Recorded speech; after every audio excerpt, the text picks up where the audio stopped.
So I've always wanted a steamboat of my own, especially a sternwheeler. I've looked up a bunch of plans and designs and engineering drawings and was going to build my own. The opportunity presented itself to acquire this boat, which I figured was a good starting point for what I wanted, at least to get me started.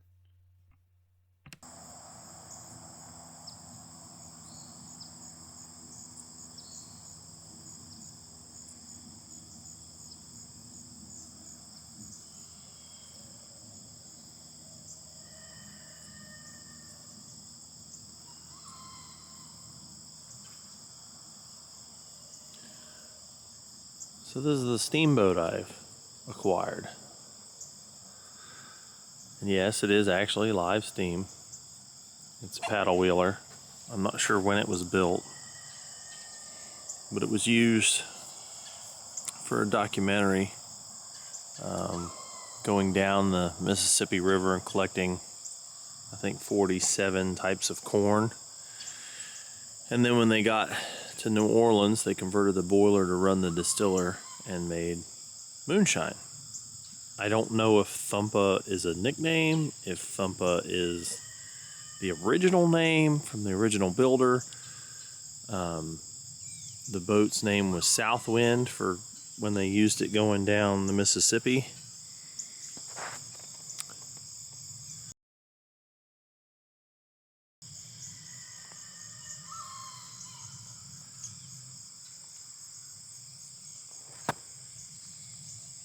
I got it from a gentleman in Mississippi, and it needs some cleaning up. It's got this nice trailer, but it needs new bunks. They're all rotten, the carpet's all nasty and everything. The rudders and tillers also need complete rework. They apparently broke that one a lot. They just need work. Also, in pictures I've seen of it in operation, the water level is about here, which you see how the difference is between the bunk there. According to there's a book or a pamphlet or whatever you want to say. There's a lot of engineering on paddle wheels, and you want the arc, because what you're doing here is you're pushing water down, and then you're pushing the boat forward, and now you're lifting water up out of the water. So you're wasting power, moving the boat, wasting power. So you don't want these to be any deeper than they need to be. And I want to say that the thing said they need to be 1/8 of the width underwater. So the water level actually needs to be somewhere like right here, not halfway into this wheel. So what I'm going to do to help correct that is, number one, I'm getting rid of the wood bearings. I'm going to go ahead and buy pillow blocks, and I'll mount them on top. And I'll be able to put spacers in and move the wheel. We'll do some experimentation. We'll move the wheel to the right height, get the paddles in the water at the right depth. That will also allow me to build bigger, better, I'll probably make them out of aluminum rudders that can stay permanently mounted. So when I go on the trailer, because obviously this wheel will be almost 8 or 9 inches up. So, which means I probably won't have to put any spacers in here. That looks about 6 inches there. So I'm also going to get rid of the cable steering system. The wheel's on the side, and we'll go inside in a minute when I climb up there. And but I'm going to get rid of that and probably put in some actual Morse cable steering. The reason why the wheel is basically, the wheel's right here.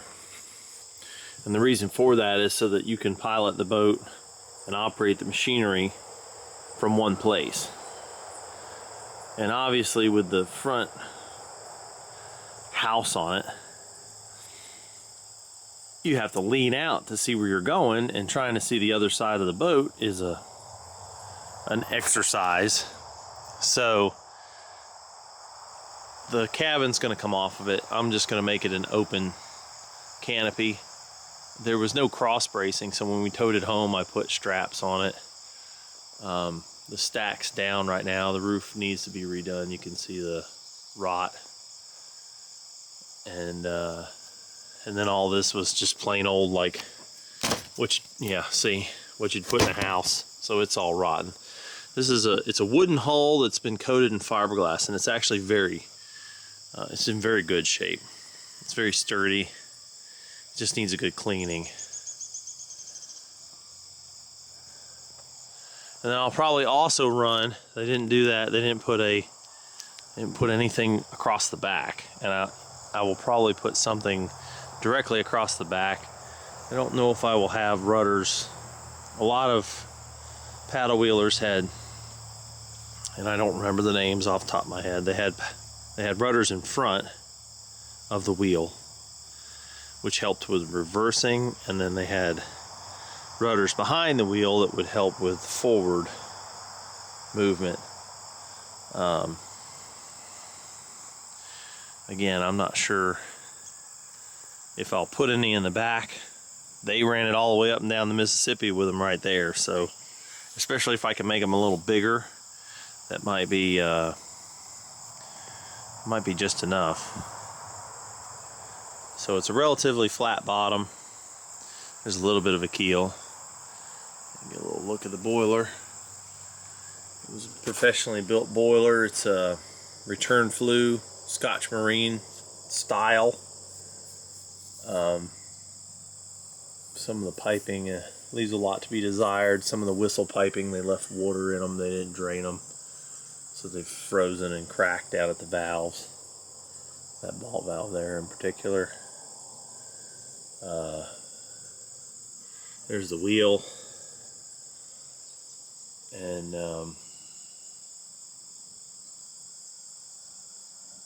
they had a hand-powered, just a hand-powered modern bilge pump, which I might leave just as a backup, but I might put either steam-powered or electric. I'm going to put a steam-powered 12-volt generator on this for the lights, and there's a calliope that comes with it, which is a series of whistles that you can basically play like an organ. So, but that uses electricity to fire the whistle valves. So I plan to put 2 large deep cycles at least, and the generator on board to run that, run the lights, and then in this well here, that actually goes all the way through the hull. And they don't have any pass-throughs for the boiler piping. It all dumps down in that well. The water gets sucked up in that well. That's an emergency hand pump there for pumping water into the boiler. And then off the other side of the engine, you can barely see it, 2 little nubs there, is a chain-driven gear pump. And the reason for that is you can, if you're just steaming along at a steady clip, you can set, with the valves, you can set that pump and it will replace the water in the boiler at the same rate that you're using it, which makes tending the fire in the boiler much simpler. So it's chain driven to a riding lawnmower transmission, which I assume has reverse and a couple of different forward speeds, just playing with the lever. We'll see how that goes.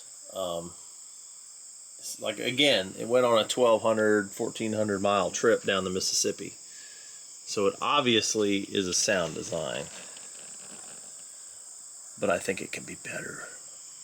Oh, so back to the well. They actually put basically a transom in the well, and they had a 3 horsepower, something like that, outboard stuck down in there as their emergency power. And also, when they had to turn and go upriver for some reason, the paddle wheel did not provide enough power to overcome the current of the river. So they would have to use the gas motor to get back upstream. I plan to put just a big heavy-duty trolling motor in the well, and that can run off the batteries. As I'm only going to use it maybe on these small rivers around here or in the lake that I live by. So I think that would be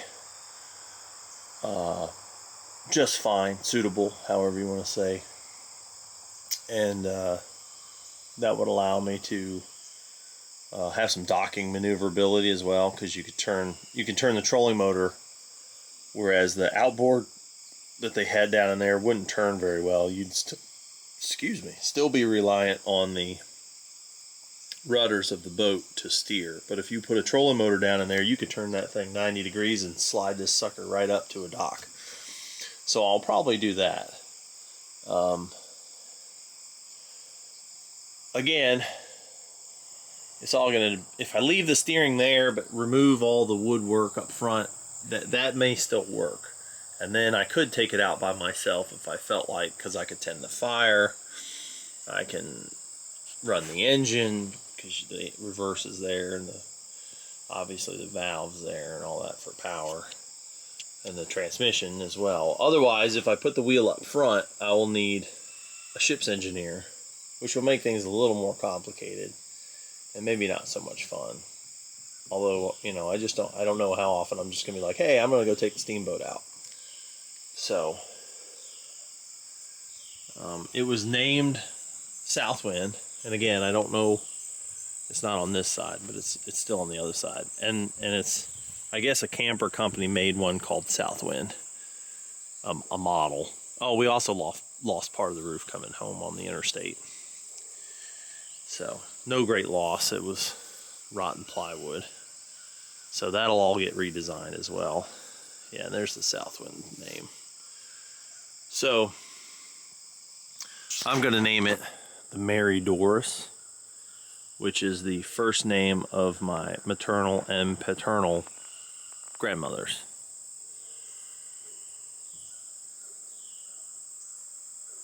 I think it'll be a lot of fun.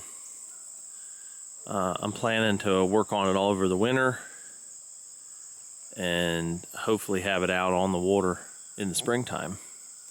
I'll probably try to do some operational tests here in the yard. I'm definitely going to go ahead and move the paddle wheel up. I know that is a design issue, and I'll rebuild the rudders and the steering system. And all this gets a lot of vibration. You can see there's missing or sheared bolts. There's a lot of them in the wheel, and then some of the paddles are rotting and all that, so all are broken. I'll replace those. I might just replace all of them. Find me some white oak or something like that. Yeah, very good rudder design. I'll probably emulate that. However, again, with the paddle wheel being up, this part can be much larger, and the more surface area you have, obviously, a lot of times it's easier to steer the boat. So it may be a lot faster. It'll definitely be more fuel efficient, and it may be much more nimble. Sternwheelers aren't known for their nimblicity. I don't think that's a word. Anyway, I found some old brass navigation lights that I'm gonna get and put on it. I've also got some brass electrical lighting to put in the roof, and use that for. Again, I'll run everything off 12 volt. Depending on what steam generator I find. If I find a 24, they do make 24 volt trolling motors. They're a little bit more powerful than normal. My dad knows all that. He said something about what power I could get at 12 volt max. But yeah, so the owner said that they get about 4 knots cruising, and they could push it up to 8. Which is, I forget, almost 10 miles an hour, 9 or 10 miles an hour, something like that. Top speed. And that may be much better if the wheel's not losing all, you know, dragging. So, like I said, we'll do some experimentation. Moving the wheel up should be relatively easy. I've got the pillow blocks on order. And if I put it up there, that'll obviously change the pitch and all that of the chain. But you just take the master link out, and there's one there. That's the one thing I'm worried about on the water, is the chain pops off and it disappears down on me. So probably what I'll do is when we move it up here, I'll build a catch pan that the chain rides in, just in case. And I'll try to buy a spare chain too to keep on the boat. This chain's kind of, it's not rusted solid, but it's definitely rusty. Obviously, being out in the exposed, the one inside is super greasy and all nice, but it's up under the roof. And a lot of people say it's impossible to keep any kind of lubrication on these things. But I'll do my best. I'm relatively, I don't know, savvy when it comes to engineering issues like that. Maybe I'll have a drip oiler, some kind of water soluble, maybe even vegetable oil, just something that won't, I don't want to leave a stream of freaking sheen behind the boat. The steam right now also is just vented right there. And most boats, it went up out the roof, because a lot of pictures of this I've seen steaming, there's just a billowing cloud of steam behind it, and that obstructs your view, that confuses other boaters. So at the minimum, I'll run it straight up and out the roof. Again, you know, we're not trying to do a transatlantic voyage. It runs on, right now it runs on just wood, and they stopped and got driftwood and stuff like that. And wood's very easy to get. I'm surrounded by it.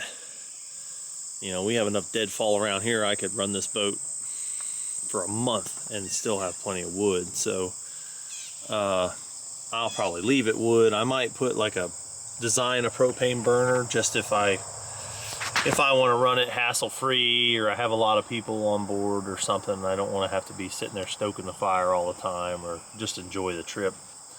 I may build a propane burner for the boiler. It's not that hard. But where I was going with the exhaust is, you can build a condensing system, and what that does is that actually the steam coming out of the engine condenses either in a hot well, or you have a condenser that uses lake water to go through it, and that draws a vacuum on the engine, on the exhaust side of the engine, that actually it will increase the efficiency of the engine. Also, the boat is set up right now that the boiler is using whatever water you're sitting in. I don't ever plan to take it salt water, but lake water is also not that great for a boiler, especially if there's a ton of sediment. You don't want the sediment in the boiler. And the way they have the blowdown set up, it has to come out of the bottom of the boiler, go up, and then over into the well there. I'm going to put pass-throughs in the hull, because you should be able to drain the boiler completely, and you can't do that with the way it's set. So I also plan to remove all the fittings on the boiler, do a good boiler wash. I'm putting a new sight glass on it. I'm gonna put a reflex sight glass. That's it's not just a glass tube. It's it's basically a piece of glass sandwiched. And yeah, let me see if I can zoom in a little bit. So that's the sight glass right now. It's just an open glass tube, which is perfectly serviceable and everything, but if you hit that, or somebody accidentally bumps into it or whatever, or pitching firewood on board, that could be bad. So I'm going to put the reflex glass, and that will be much safer, and yeah, more hardy. It also has automatic valves, so if the glass were to break or the seal were to blow, it'll automatically shut the gauge glass off. Right now, if that were to blow, you'd have to sit there in hot steam and crank down on those red valves to stop the flow, and that would be bad. So I'm also going to run the steam piping that goes to the engine up and over.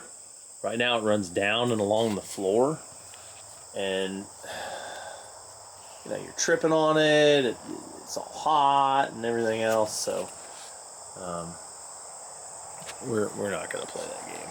It's all going to go up and over. Or there may even be enough room under decks. However, if you have it under decks, it's also, how do you drain it?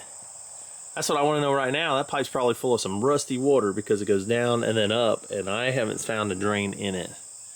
So, okay, well, I think that's enough from the ground. I'll climb up in it and give you an interior tour and